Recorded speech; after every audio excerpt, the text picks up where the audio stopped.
नमस्कार, मैं हूं मनोज्ञा लोईवाल। स्वागत है आपका। आज हम मध्य प्रदेश में एक ही ऐसा मकान है या यूं कहें मामा का घर है जिस पर नाश्ता कर रहे हैं। समझ ही गए होंगे आप, क्योंकि मामा तो एक ही है मध्य प्रदेश में जो घर घर में उतने ही पॉपुलर हैं जितना कोई भी घर का सदस्य होगा।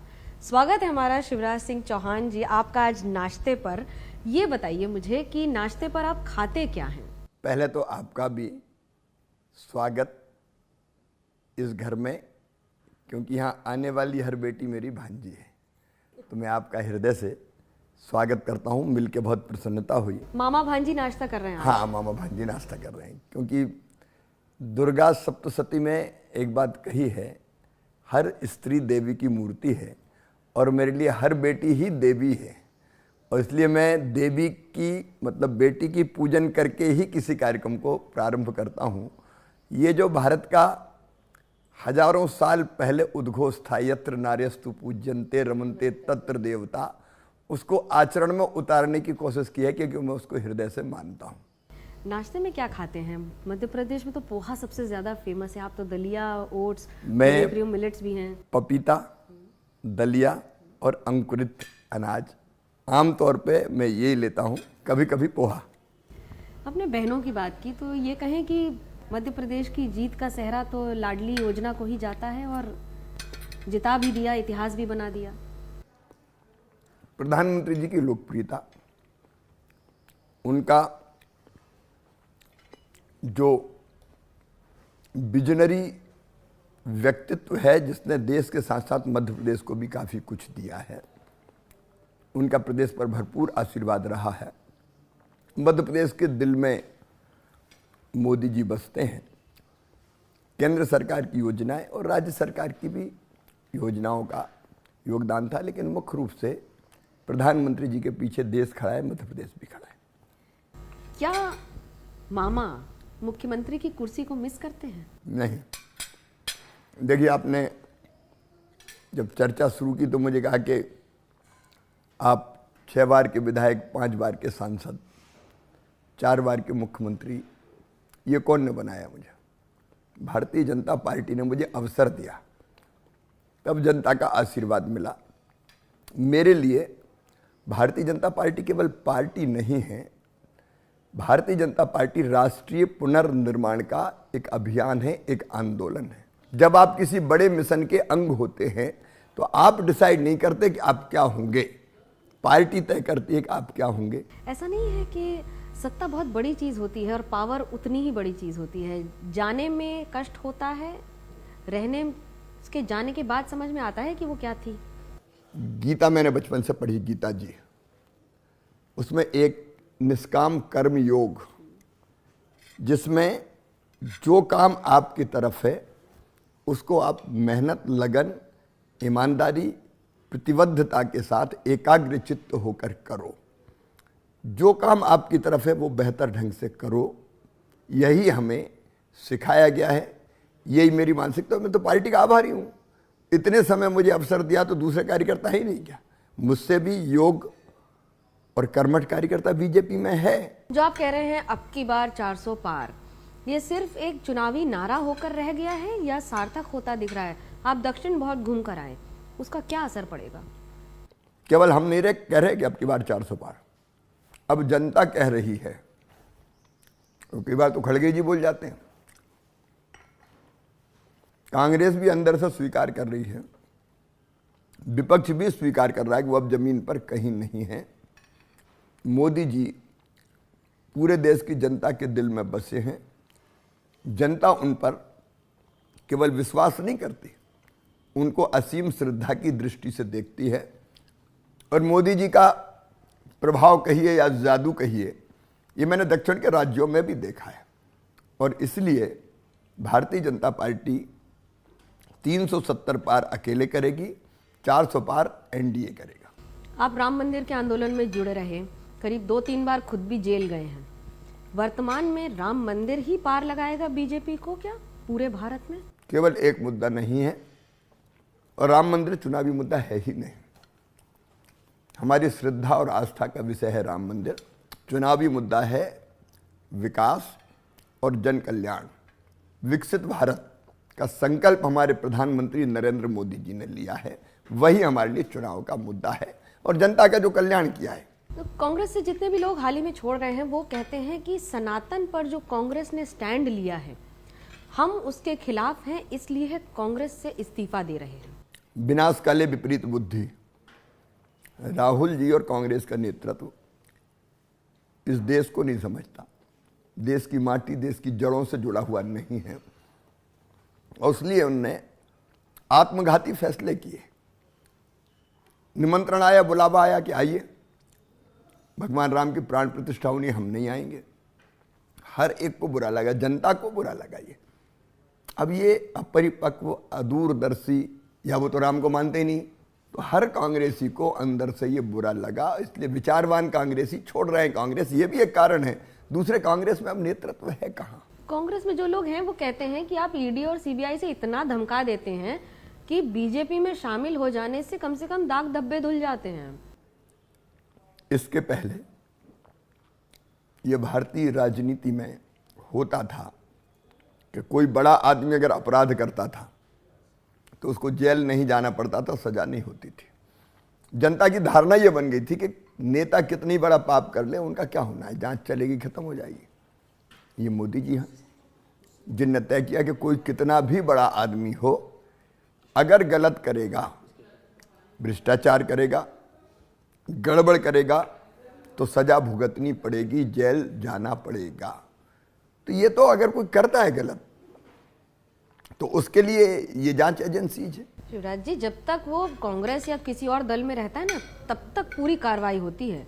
बीजेपी में आने के बाद कार्रवाई भी रुक जाती है, जेल से भी बच जाते हैं। तो क्या है ये? इन कार्रवाइयों का भारतीय जनता पार्टी से कुछ भी लेना देना नहीं है।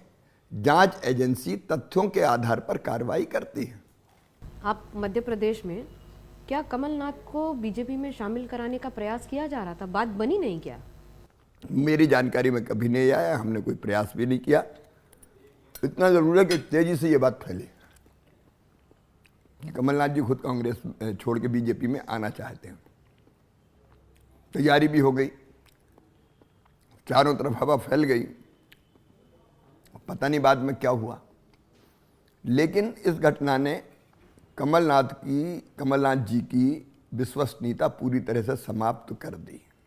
अब कांग्रेसी भी उन पर भरोसा नहीं कर रहे। कांग्रेस को धराशायी करने के लिए क्या कांग्रेस के नेताओं को ही बीजेपी में शामिल करना जरूरी है या फिर वोट की राजनीति से भी परास्त करेंगे?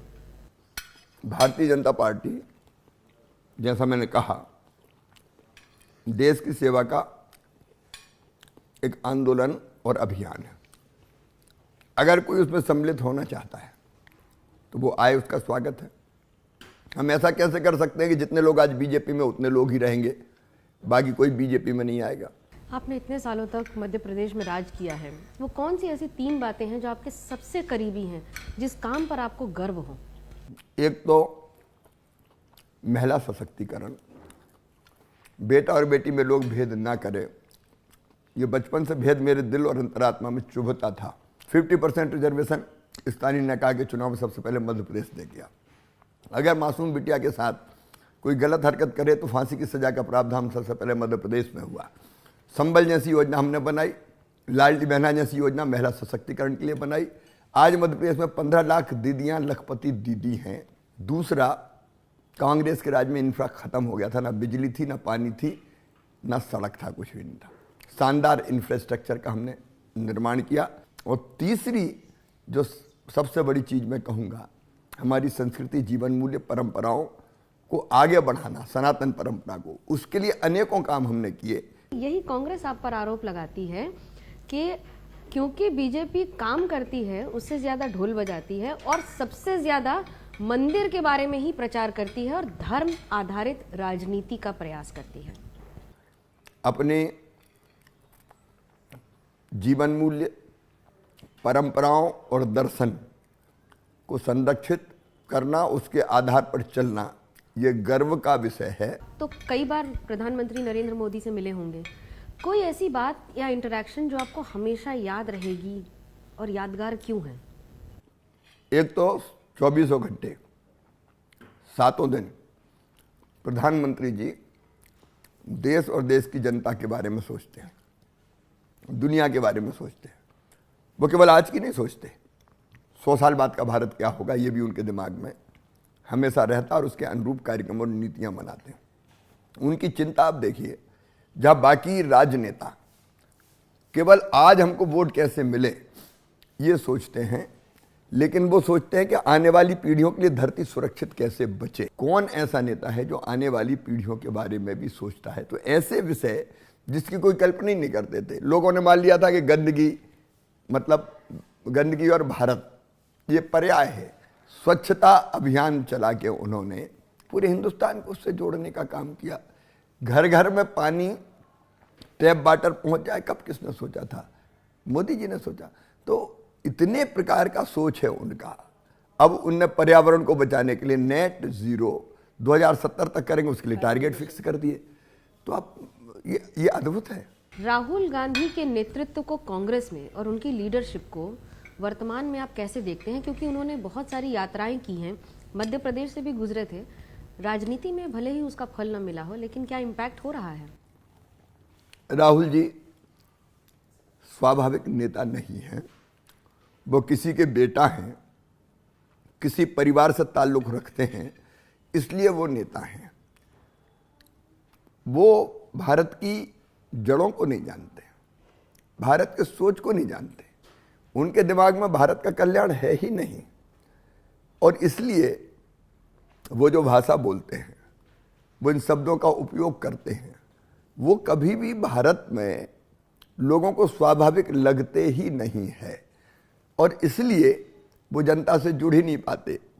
अब आप बताइए, सारा देश आह्लादित और आनंदित था कि राम मंदिर बन रहा है, प्राण प्रतिष्ठा हो, कांग्रेस ने विरोध कर दिया। कांग्रेसी चेहरा बचाए घूम रहे थे मध्य प्रदेश में कि जनता पूछ रही तुमने मंदिर का विरोध क्यों किया। धारा 370 हर बार से ही चाहता था हटना चाहिए, कांग्रेस विरोध कर रही है। हर अच्छे काम का विरोध करना ये कांग्रेस की आदत बन गई। एक, वो भारत के सोच को जानती नहीं, उनके अंदर ना तड़फ है। लेकिन उनके लिए बहुत सारे विदेशी जरूर उनके साथ खड़े हो जाते हैं। जब भी राहुल गांधी कुछ बोलते हैं तो विदेश में ऐसे कई लोग हैं जो उनके साथ एक सुर में गाते नजर आते हैं। उनके साथ अरवन नक्सल खड़े हैं, उनके साथ पीएफआई की मानसिकता जैसे लोग खड़े हुए हैं। अब अगर ये सोच आप रखोगे तो भारत से जुड़ोगे कैसे? क्या भारत का आप कल्याण चाहते हो? क्या भारत की जनता को आप जानते नहीं हो कि ऐसी चीजें वो पसंद नहीं करेगी? ये फैसले आत्मघाती कर रहे हैं क्योंकि ये भारत की जनता की नब्ज को भी नहीं जानते, संस्कृति, जीवन मूल्य और परंपराओं को नहीं जानते और इसलिए हम नहीं, सारा देश निराश है। मुझे तो लगता है कि महात्मा गांधी जी ने बिल्कुल सही बात कही थी। कांग्रेस आज़ादी का आंदोलन था, राजनीतिक दल नहीं था। आज़ादी प्राप्त करना कांग्रेस का उद्देश्य था। आज़ादी के बाद कांग्रेस को लोक सेवक संघ बना देना चाहिए, नए राजनीतिक दल उभरे। लेकिन आज़ादी की विरासत का लाभ लेने के लिए पंडित जवाहरलाल नेहरू जी ने गांधी जी की बात नहीं मानी, लेकिन राहुल गांधी जी की बात को पूरी तरह से मान रहे। वो कांग्रेस को समाप्त कर कर ही चैन की सांस लेंगे। उनके वक्तव्य, उनके हाव भाव, अब बताइए, कहते हैं संविधान खतरे में। संविधान कहाँ खतरे में? कांग्रेस खतरे में। संविधान तो सुरक्षित हाथों में, खतरे में आज कांग्रेस है जिसके बचने की अब कोई संभावना नजर नहीं आती। कह रहे हैं कि राहुल गांधी कांग्रेस को खत्म करके मानेंगे। उनका जो सोच है, उनके जो काम है, वो कांग्रेस को खत्म करेंगे। क्योंकि कांग्रेस ये कहती है कि बीजेपी दबाव बनाती है, इसलिए हमारे कार्यकर्ता या नेता छोड़कर चले जाते हैं। लोग हमसे परेशान नहीं है, बीजेपी के दबाव से परेशान है। आप बताइए, ये बात करते हैं संविधान की भी, और आज मेरी उम्र थी 17 साल, तब जब इंदिरा जी ने मुझे जेल में डाला था, मेरा दोष क्या था, मेरा अपराध क्या था? तब कोई संविधान था? ना वकील थी, ना अपील थी, ना दलील थी। छोटे छोटे बच्चे जेलों में भेज दिए इमरजेंसी में। किस लिए भेजे? हमारा अपराध क्या था? आज कांग्रेस जेल की बात करती। जेल आज वो जा रहे हैं जिनने हमारे देश की दौलत को लूटा है, वो लोग जेल जा रहे हैं जिनने गलत काम किए। कांग्रेस ने तो उस समय संविधान का गला घोंटा था, हम जैसे बच्चों को जेल भेजा था। जब कांग्रेस के लोग बीजेपी में शामिल हो जाएंगे तो बीजेपी और कांग्रेस में अंतर क्या बचेगा? भारतीय जनता पार्टी, जैसे मैंने कहा कि मिशन है, हम अपने कार्यकर्ताओं को विचारधारा का प्रशिक्षण देते हैं, और हम जो काम कर रहे हैं, देखिए विकसित भारत का निर्माण पहले सपना होता था, लेकिन आज पूरी दुनिया मान रही है कि भारत आज कई मामलों में दुनिया का नेतृत्व कर रहा है। और एक बात मैं कह रहा हूं कि भारत अब विश्व गुरु बनने की राह पर चल पड़ा है। हम अब मोदी जी के तीसरे टर्म में दुनिया की तीसरी सबसे बड़ी अर्थव्यवस्था बनेंगे। और इतने ही नहीं, चाहे पर्यावरण हो, जलवायु परिवर्तन हो, अनेकों मुद्दों पर पूरी दुनिया को दिशा दिखा रहे हैं। आप मुझे या तो कविता सुनाएंगे या गुनगुनाएंगे, क्या कहकर इस शो को खत्म करेंगे? क्योंकि आप काफी सारा इस मामले में महारत हासिल है आपको, तो अब आप नहीं, मैं कवि और गायक नहीं हूँ। वो तो जनता कई बार सुनाते हैं, आप कविताएं सुनाते हैं, जनता कई बार जो कहती याद है है वो तो सुनाते हैं शिवराज जी। देखो, मैं तो केवल एक गाना मुझे बहुत पसंद है बचपन से, बस यही अपराध मैं हर बार करता हूँ। आदमी हूँ, आदमी से प्यार करता हूँ, मैं बसाना चाहता हूँ स्वर्ग धरती पर। आदमी जिसमें रहे बस आदमी बनकर, उस नगर की हर गली तैयार करता हूँ। आदमी हूँ, आदमी से प्यार करता हूँ। अद्भुत शिवराज जी, हमसे जुड़ने के लिए बहुत बहुत धन्यवाद। फिलहाल कैमरा पर्सन होमेंद्र और सूरज पांडे के साथ मुझे मनोज्ञा लोईवाल को दीजिए इजाजत। खबरों का सिलसिला एबीपी न्यूज पर जारी है।